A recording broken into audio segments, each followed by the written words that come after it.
I still remember the moment my heart broke in a way I hadn't thought possible after 70 years of living. Losing Frank, my husband of 43 years, had already carved out a hole in me that never truly closed. But the day I realized my own son had taken the last piece of him away from me, that's when grief turned bitter. Frank's old Rolex wasn't just a watch. To anyone else, it was scratched, outdated, maybe worth a few $100s at best. But to me, it was everything. Every morning since his funeral, I had wound that watch, listening to the steady tick as if it were his heartbeat living on beside me. That ritual was my way of surviving the silence in our Chicago home. It was how I kept him with me when the bed felt too wide and the nights too long. So when I opened the drawer and saw the space empty, I felt my knees go weak. At first, I thought I'd misplaced it, that maybe in my absent-mindedness I had set it somewhere else. But deep down, I knew. I knew Mike had been in the house last weekend. I knew how Ashley had laughed when she saw me winding the watch, her voice sharp with mockery as she said I clung too much to the past. It wasn't just gone, it was sold. My son had taken the most precious thing I had left of Frank and pawned it off like it was nothing more than clutter. The betrayal cut deeper than I could put into words. It wasn't about money. It was about memory, love, and respect. And he had tossed all of that away without even asking. Still, I clung to a small hope. Maybe I could get it back. I drove to the pawn shop, my hands trembling on the wheel, rehearsing what I might say. I told myself if I could just hold it again, wind it one more time, everything might feel okay. But standing at that counter, hearing the clerk explain that it was already sold, the last hope I had slipped right through my fingers. It felt like Frank had been taken from me all over again. Walking back out into the cold air, I knew this was more than just about a watch. Something deeper was hidden here, and I was about to uncover it. That day was only the beginning of a story I never expected to live. As I stood at the pawn shop counter, numb from hearing that Frank's watch was gone forever, the clerk hesitated. He shuffled nervously before sliding a small envelope across the glass. He said they'd found it tucked inside the lining of the Rolex case when they inspected it. For a second, I couldn't even breathe. The envelope was yellowed, the flap sealed tight, my name written across it in Frank's familiar handwriting. My chest tightened at the sight. I hadn't seen his handwriting in years. It was like a ghost reaching out across time. My hands shook as I held it, afraid that opening it might shatter me all over again. Inside was a single slip of paper. On it, Frank had written a simple sentence, Dorothy's birthday, July 15th, 1955. The day I knew I'd marry her. Beneath it was a string of letters and numbers, SS4457, CH085DS. My mind spun. What was this A code, A password? Some kind of secret he'd never shared with me? For decades, I thought Frank had no secrets from me. But now doubt began to creep in. Why would he hide something inside his watch, never telling me about it? Was it money? Another family? Some truth he thought I couldn't handle. I slipped the paper back into the envelope and clutched it to my chest all the way home. That night, I sat at my kitchen table staring at those numbers. The grief I'd been carrying twisted into suspicion, then curiosity. I whispered his name like a prayer, asking what he had meant for me to find. Before I could make sense of it, the phone rang. It was Mike. His tone was oddly casual, but the moment I mentioned Frank's watch, He suddenly sharpened. He asked if I'd seen anything unusual with it, if there had been papers inside. My heart skipped. How did he know I said nothing, only listened as his voice grew more insistent? He pressed me about whether there were numbers, codes, anything worth keeping. That was when the fear set in. How could Mike know? Was he after more than the watch itself? My own son, sounding almost desperate, hungry for something I didn't yet understand. When I hung up, the silence in my kitchen was deafening. I stared again at that cryptic code, realizing it wasn't just some sentimental note. It was a doorway to something Frank had hidden, something he never meant for anyone but me to find. And in that moment, I knew this secret wasn't just going to change how I remembered Frank. It was going to change everything about my life from that day forward. I couldn't shake the numbers from my mind. All night I sat at the kitchen table, the slip of paper in front of me, my old banker's instincts kicking in. For 30 years I worked at a credit union in Chicago, and I'd seen every kind of account code and security login you could imagine. Patterns spoke to me the way music does to a pianist. At first, the sequence looked meaningless, SS4457, CH085DS. But then I noticed the familiar E0815, August 15th. That was our wedding date.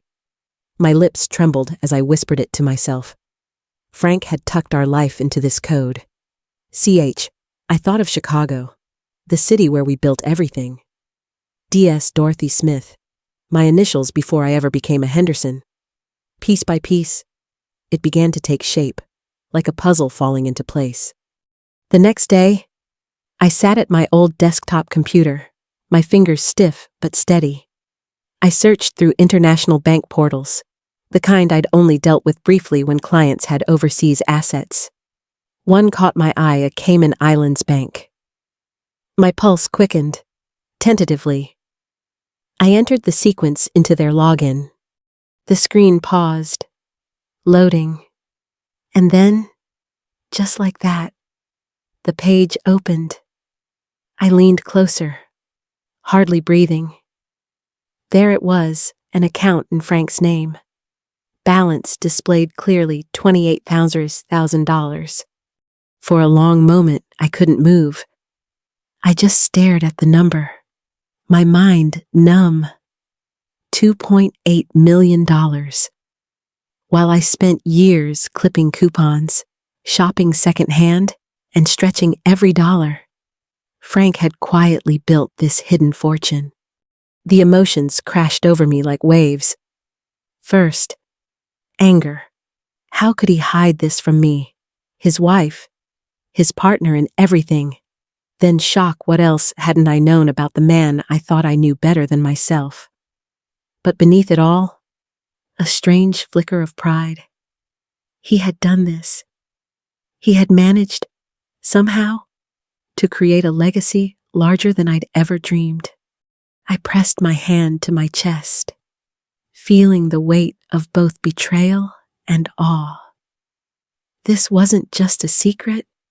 It was a revelation that changed the story of our marriage, our sacrifices, our entire lives together. But as my hands hovered over the keyboard, another thought chilled me. Secrets this big never stay buried. If Mike already suspected something, it wouldn't be long before he came sniffing around again. And suddenly, I realized the Rolex had been just the beginning. The real storm was still ahead. It didn't take long before Mike and Ashley showed up at my door again. They carried themselves with that exaggerated politeness that felt more like performance than genuine care. They asked how I was doing, if I was managing okay on my own. Their voices dripped with concern, but their eyes were sharp, calculating, like they were sizing up what was left in my home. I invited them in out of habit, but the air felt heavy. Ashley's words came first. sweetened with false sympathy. She talked about how maybe it was time for me to think about downsizing, how living alone in a big house might not be the safest thing anymore. She even mentioned a retirement community nearby, describing it as if it were a vacation resort. On the surface, it might have sounded like care, but I knew better. I saw the way Mike shifted in his chair, restless, glancing around like he was measuring what could be sold. They weren't worried about my well-being. They were circling, like vultures that had caught the scent of money.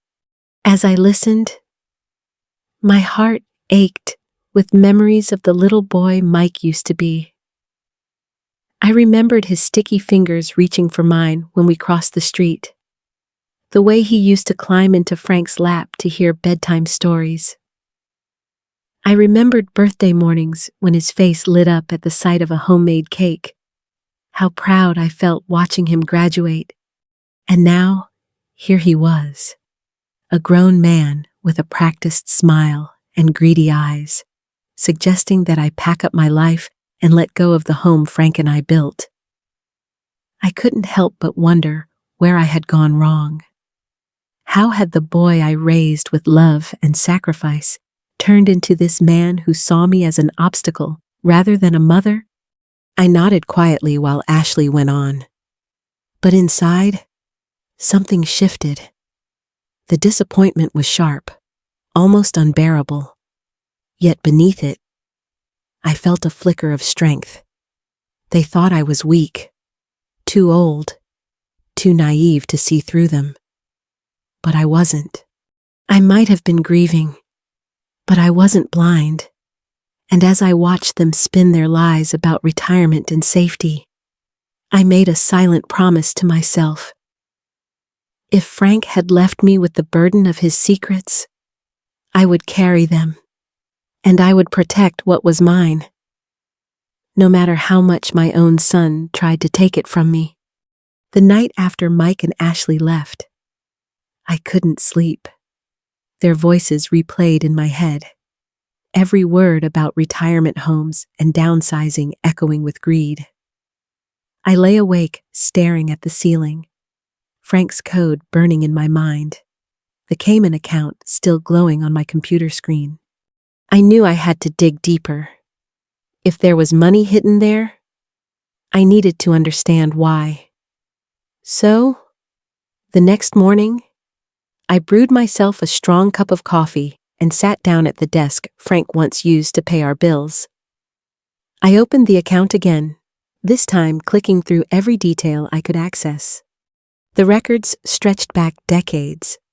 The earliest deposits were small, just a few $100s at a time, beginning in the late 70s. I traced them year after year, watching the numbers grow. After Frank's father passed, the deposits jumped in inheritance, maybe money Frank never mentioned, but quietly tucked away. Later, in the mid-2000s, I saw larger sums, regular transfers every quarter, always neat and consistent. By 2008, the amounts grew even bigger, almost as though he'd been preparing for something, perhaps the financial crash, perhaps the unknown. I sat there, eyes stinging, scrolling through the history of a secret life. For years, I had pinched pennies, clipping coupons, and making casseroles stretch across 2 nights. I had scolded myself for buying new shoes when I could have mended the old ones. Meanwhile, Frank had been quietly, methodically building a fortune overseas. At first, the betrayal burned hot. How could he not tell me? I thought of all the nights we stayed up worrying about bills, of the conversations where I wished we could help Mike more, or travel somewhere nice, and Frank would only shake his head, saying it wasn't in the budget. I thought of the Christmases I went without, so everyone else could have more. And all along, there was this millions sitting in the shadows. But as I studied the account longer, something shifted. I realized this wasn't money spent on some hidden family or wasted on vices. Every deposit was careful, planned, documented. It wasn't betrayal, it was protection. Frank had built a wall of security around us, a safety net for when the world might fall apart. He hadn't trusted banks here, or maybe even his own ability to say no if others demanded too much. So he had hidden it away, where no one could touch it until the time was right. I felt my anger soften into something bittersweet. He hadn't kept this from me to hurt me, he had kept it to shield me. Maybe he thought he was sparing me the burden of knowing, or maybe he wanted me to discover it only if I truly needed it. It was his flawed way of loving me, of trying to take care of me even beyond the grave. Still, the ache of not knowing cut deep. Marriage is built on trust, and for the first time, I realized Frank hadn't given me all of his. That wound would never fully heal. But alongside the hurt, I felt gratitude. Gratitude that he had thought of me, of us, of our family's future. And yet, even as I whispered a quiet thank you to him, I couldn't ignore the shadow hanging over me. Mike's voice on the phone, the hunger in his tone, told me he already suspected more. If he ever discovered the truth, if he realized how much was really there, he wouldn't stop at retirement home suggestions. The money Frank left was supposed to protect me. But now, I feared it might be the very thing that put me in danger. Once I understood the weight of Frank's secret, I knew I couldn't sit idle. Love or betrayal, comfort or pain, none of it mattered if I allowed Mike to get his hands on it. My son had already shown me the lengths he would go for a few quick dollars. $2.8 million wasn't a gift to him. It was a temptation that could destroy everything. So I made my first difficult call.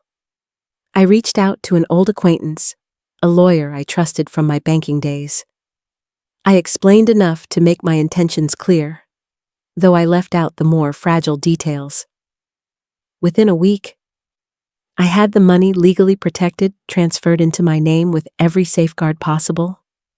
We built a trust designed to benefit me first, then my grandchildren one day, and more importantly, we created layers of barriers that would keep Mike from accessing it without my consent. Even with those protections in place, my heart still trembled when I imagined the confrontation that had to come. It wasn't enough to quietly guard the fortune I needed to look my son in the eye and tell him no. That moment came over dinner.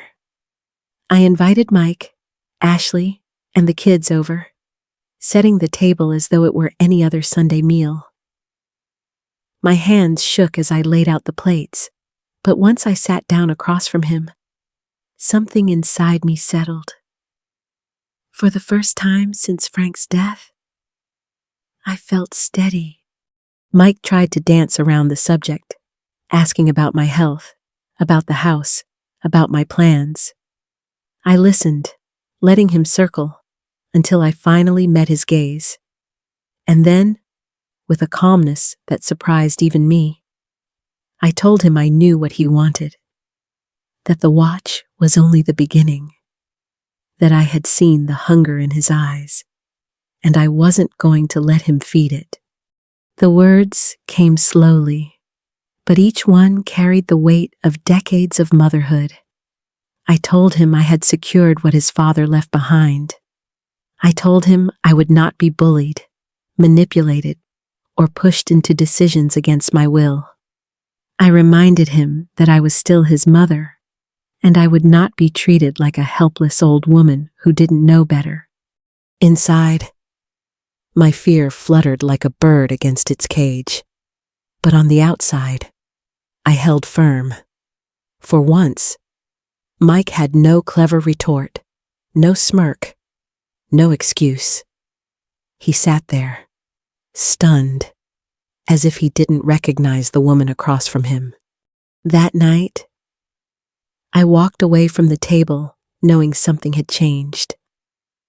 I wasn't just a grieving widow anymore. I was the matriarch of this family.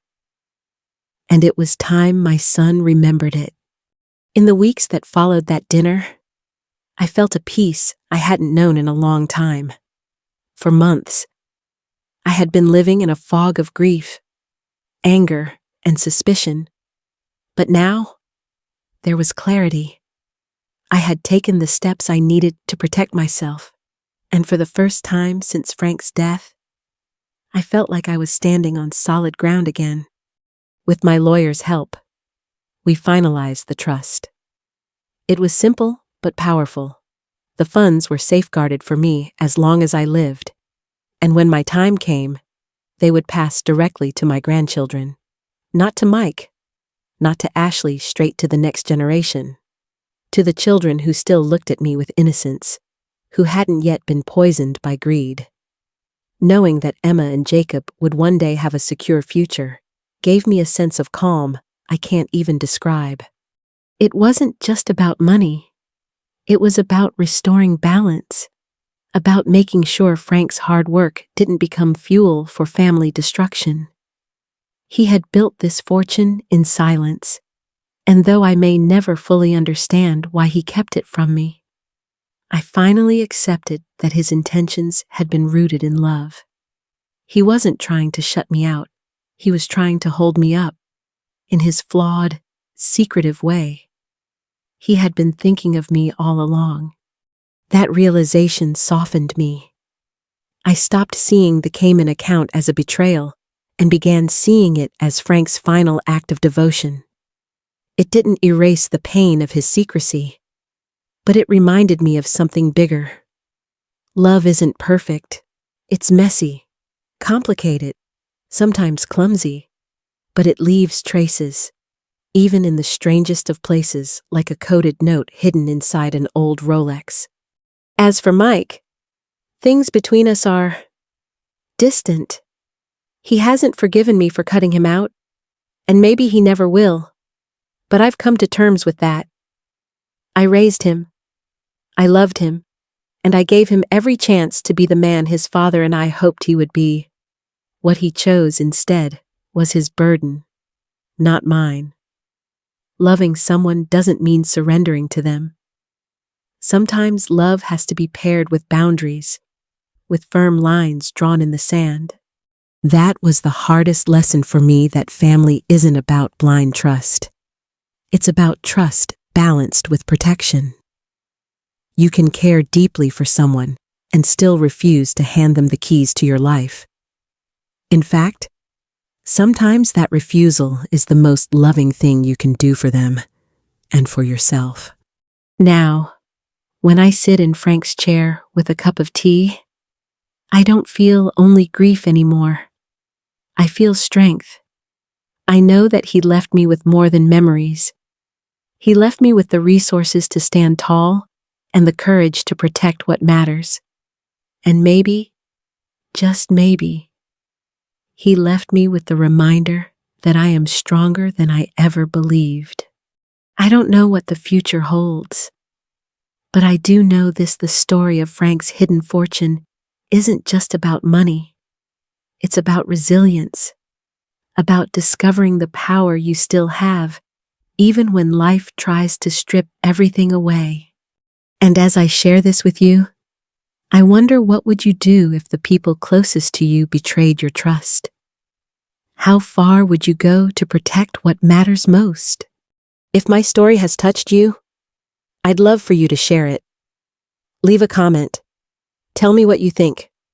Or maybe share your own story. Because in the end, our voices, our experiences, and our lessons are what keep us connected. Thank you for listening.